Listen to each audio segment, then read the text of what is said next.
Hello hi सर्वांना, ओम साईराम. तर बघा, हे प्रिन्सेस कट ब्लाऊज आहे आणि मी हे डायरेक्ट कपड्यावरती कटिंग करत आहे. बघा, हे अशा प्रकारे पूर्ण मी लांबी मोजून घेतली आणि त्याच्यामध्ये 1 इंच मिक्स केलं, ॲड केले आणि मी पूर्ण लांबी घेतली. त्याच्यानंतर मागच्या गळ्याच्या नुसार मी शोल्डर घेत आहे. मागचा गळा 10 आहे, तर मी याचं शोल्डर 5.25 घेत आहे. बघा, अशा प्रकारे मी शोल्डर घेतला आणि त्याच्यानंतर मग मी चेस्टचा माप घेत आहे. बघा, छातीचा माप. कपचं ब्लाऊज आहे आणि प्रिन्सेस ब्लाऊज आहे. तर छाती याची 38 आहे. बघा, 38 याची चेस्ट आहे. तर 38च्या नुसार मग मी याची बगल घेत आहे, कारण जे बगल आर्म होल आहे ते चेस्टच्या नुसार असते. तर मग मी याचे 5.25 घेत आहे. 6ही घेतलं तरी काही हरकत नाही. आणि छातीचा चौथा म्हणजे 9.5 इंच मी इथे घेत आहे आणि प्लस 1.5 ते 2 इंच इथे मार्जिन घेत आहे, कारण मुलीचं ब्लाऊज आहे तर मार्जिन मी जास्ती घेत आहे इथे. आणि कमर कमर मी मोजून घेतली आहे. कमर आहे याची बघा 14, म्हणजे याची 28 कमर आहे. तर 7 चोक 28, मी 7 इंच इथे कमर घेत आहे, प्लस 1 आणि प्लस 1.5 इंच, म्हणजे कमरेमध्ये 2.5 इंच एक्स्ट्रा घ्यायचे आहे. कारण तर बॅक साईडला टक्स जो असतो तो टक्स मध्ये 1 इंच जात असते, त्याच्यामुळं मग तिथे मी 2.5 इंच घेतलं. आणि 1 इंचावरती बगलमध्ये आकार आणि 1.5 इंचावरती 1.5 इंचावरती हा बाहेरचा आकार मी आखून घेतला आणि 1 इंचावरचा मी असा आतमधला राऊंड देऊन दिला. पण आता आपल्याला बाहेरचा आकार कटिंग करायचा आहे आणि आतमधली डायग्राम काहीच काढायची नाही आहे, कारण प्रिन्स कट ब्लाऊज आहे आणि डायरेक्ट कपड्यावरती कटिंग मी सांगत आहे. साधी आणि सोपी कटिंग आहे. 5 मिनिटात ही कटिंग होणारी अशी कटिंग आहे. आणि हे कपचं ब्लाऊज आहे आणि परफेक्ट फिटिंग आहे याची. बघा, लक्ष द्या तुम्ही. आता मग मी हा बॅक साईड उचलून घेतला आणि डबल फोल्ड केला. कापडाचे डबल फोल्ड केले आहे. बघा, या प्रकारे, म्हणजे 4 फोल्ड केले. कपचं जेव्हा ब्लाऊज आपण शिवत असतो तर त्याला मग समोर 2 पार्ट लागतात, म्हणजे अस्तर 2 आणि साडीचा वरचा कापड 1, म्हणजे असे 3 कापड लागतात. बघा, 4 फोल्ड आहे. 4 फोल्डवरती असा सरळ ते सरळ मी सेम असा आखून घेत आहे. बघा, बॅक साईड कशा प्रकारे, लक्ष द्या. काहीच करायचं नाही आहे. सरळ कापड असा ठेवायचा आहे, ॲडजस्ट करायचं आहे.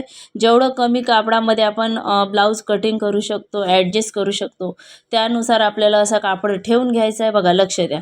आणि त्याच्यानंतर मग मी हा बॅक साईड जसा आहे तसाच मी आखून घेत आहे, इथे काहीच न करता. म्हणजे बॅक साईड आखल्यानंतर आपल्याला फ्रंट इथेच तयार करायचा आहे, समोरचा भाग.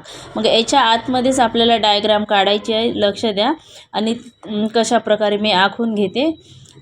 जे कोणी तेव्हापर्यंत, जे मी आखत आहे तेव्हापर्यंत जे कोणी माझा व्हिडिओ बघत आहे त्यांनी नक्की चॅनलला सबस्क्राईब करा, म्हणजे याच्या पुढचे व्हिडिओ जे मी अपलोड करीन ते तुमच्यापर्यंत सर्वात आधी पोहोचेल. आणि लाईक करा आणि कमेंट्समध्ये काय शिकायचं आहे ते तुम्ही नक्की सांगा. बघा, 5.25 परत मी बगल घेतली, खालती 5.25 इंच शोल्डर घेतलं. बघा, या प्रकारे. आणि मी सरळ शोल्डर ते बगल लाईन आखून घेतली आणि चेस्टकडे पण लाईन आखून घेतली, कारण याच्यासाठी आपल्याला इथे जे आहे ते आतमधला आकार द्यायचा आहे. बघा, 1 वरती, कारण हा फ्रंट आहे, समोरचा भाग आहे, म्हणून मी आतमधला आकार देत आहे. बघा, या प्रकारे.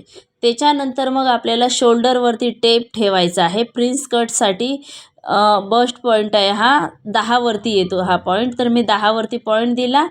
आणि असा आडवा पॉईंट मी 3.5 वरती दिला, कारण हे चेस्टनुसार असते, लठ्ठ बारीक याच्यावरती. तर ही जास्ती, म्हणजे 38 इंच छाती आहे, तर मग मी याचा पॉईंट 3.5 वरती आडवा घेतला. त्याच्यानंतर राऊंड आखल्यानंतर मग खालती 1.5 इंचाचा टक्स घेतला आणि या प्रकारे असा राऊंड दिला. बघा, लक्ष द्या. असा राऊंड द्यायचा आहे. प्रिन्स कटला सरळ सरळ राऊंड द्यायचा नाही आहे, कारण ते प्रिन्स कट ब्लाऊज व्यवस्थित फिटिंगला बसत नाही. त्याच्यानंतर मग साईडला मग बघा 1.5 इंच मी जास्ती एक्स्ट्रा आखला आहे, कारण कशासाठी, जे आपण टक्स घेतो ना तर त्याचा कटला जातो हा बघा मधातला भाग, म्हणून मग मी साईडला आखला. आणि जिथे टक्स घेतला तिथे मी 1.5 इंच जास्ती घेतला आहे, कारण जेव्हा कप्स आपण अटॅच करत असतो तर तो मधातला सेंटरमधला भाग जो आहे तो वरती जातो, त्याच्यामुळं मग मी बघा अशा प्रकारे तिरपा कटिंग करत आहे. साधं आणि सोपा आणि डायरेक्ट 5 मिनिटात कटिंग होणारी ही कटिंग आहे. आणि हे जे ब्लाऊज आहे डायरेक्ट कस्टमरचं ब्लाऊज आहे. कस्टमरच्या ब्लाऊजवरती मी तुम्हाला डायरेक्ट कटिंग सांगत आहे. ज्यांना कोणाला व्हिडिओ आवडत असेल त्यांनी माझ्या चॅनलला सबस्क्राईब करा, कारण याच्यानंतर जे मी व्हिडिओ अपलोड करीन ते तुमच्यापर्यंत आधी पोहोचेल. आणि चॅनलला लाईक नक्की करा आणि कमेंट करायला मात्र विसरू नका, कारण ते जे कोणालाही पण कशाचे ब्लाऊज शिकायचे असेल 1 टक्स 4 टक्स कटोरी किंवा साईज तुम्ही सांगू शकता मला कुठल्या साईजचे ब्लाऊज शिकायचे असेल तर मी ते व्हिडिओ नक्की अपलोड करीन. बघा अशा प्रकारे 5 मिनिटात आपली कटिंग झाली आहे.